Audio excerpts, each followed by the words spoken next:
श्रीकृष्णाय परब्रह्मणे नमः। श्रीमद्भगवद्गीता ध्यानश्लोकाः। नमोऽस्तु ते व्यासविशालबुद्धे पुल्लारविन्दायतपत्रनेत्र येन त्वया भारततैलपूर्णः प्रज्वालितो ज्ञानमयप्रदीपः प्रपन्नपारिजाताय स्तोत्रवेत्रैकपाणये ज्ञानमुद्राय कृष्णाय गीतामृतदुहे नमः। सर्वोपनिषदो गावो दोक्ता गोपालनन्दनः पार्थो वत्सत्सुधीर्भोक्ता दुक्तं गीतामृतं महत्। वसुदेवसुतं देवं कंसचाणूरमर्दनं देवकी परमानन्दं कृष्णं वन्दे जगद्गुरुम्। அடுத்தது ஆறாவது ஸ்லோகம். द्वौ भूतसर्गौ लोकेऽस्मिन् दैव आसुर एव च दैवो विस्तरसः प्रोक्त आसुरं पार्थ मे शृणु। द्वौ भूतसर्गौ लोकेऽस्मिन् दैव आसुर एव च दैवो विस्तरसः प्रोक्त आसुरं पार्थ मे शृणु आसुरं पार्थ मे शृणु அப்படின்னு இந்த ஆறாவது ஸ்லோகத்தில் பெருமாள் என்ன சொல்லி கொடுக்குறார். இந்த ஸ்லோகத்துலேருந்து இன்னும் ஒரு 7-8 ஸ்லோகம் வரைக்கும் அசுர ஸ்வபாவத்தில் இருக்கிறவங்கள்லாம் எப்படி இருப்பா, அவர்களுக்கு எதை போல குணாதிசயங்கள் இருக்கும்.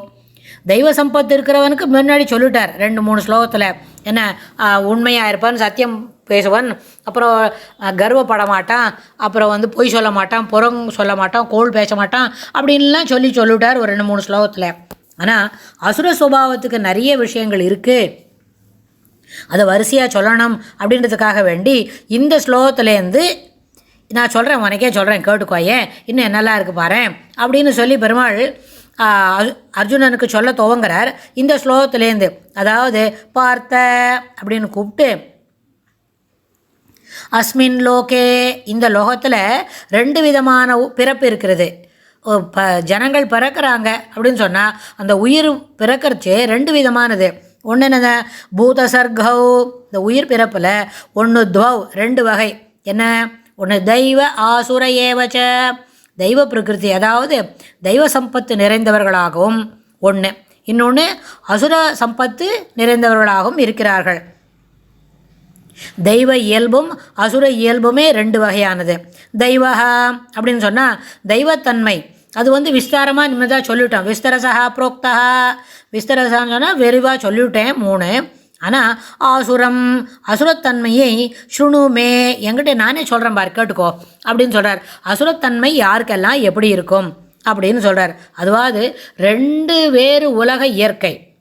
என்ன தெரியுமா, ஒன்று இப்படி இருப்பான், ஒன்று அப்படி இருப்பான். ஆனால் சில பேர் கொஞ்ச நாள் அசுர சுபாவத்தில் இருப்பாங்க, கொஞ்ச நாள் கழித்து சாதாரண உண்மை பேசணும், பொய் சொல்லணும், பொய் சொல்லக்கூடாது, நிஜமாக இருக்கணும் அப்படின்னு சொல்லி தருவான். அதாவது எல்லாருக்கும் தொடர்ந்து அசுர சுபாவமே இருந்துருக்காது, அசுரத்தன்மையும் இருக்காது. ஆனால் தெய்வத்தன்மை இருக்கிற சில குணாதிசயங்களும் சில நேரத்தில் இருக்கும்.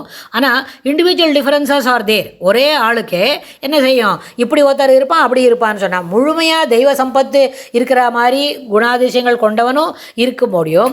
அவளும் சில பேர் என்ன செய்வா, சில நேரத்தில் இந்த மாதிரி ஒரு அசுர சுபாவத்தை வெளிக்காட்டக்கூடிய ஒரு குணாதிசயங்களை வெளியில் காட்டுப்பாள்.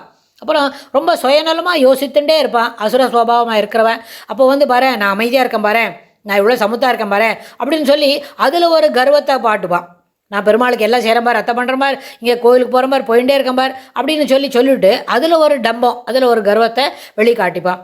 அதனால் அசுர சம்பத்து இருக்கிறவாள்லாம் எப்படி இருப்பா அப்படின்னு சொல்லி அடுத்த ஸ்லோகத்துலேருந்து வரிசையாக ஒரு 4-5 ஸ்லோகத்துக்கு பெருமாள் என்ன சொல்லித்தரார், அசுர சம்பத்து இருக்கிறவன் எப்படி, அவனுடைய குணாதிசயங்கள் என்னெல்லாம் இருக்கும் அப்படின்னு சேர்த்து சொல்லித்தரார்.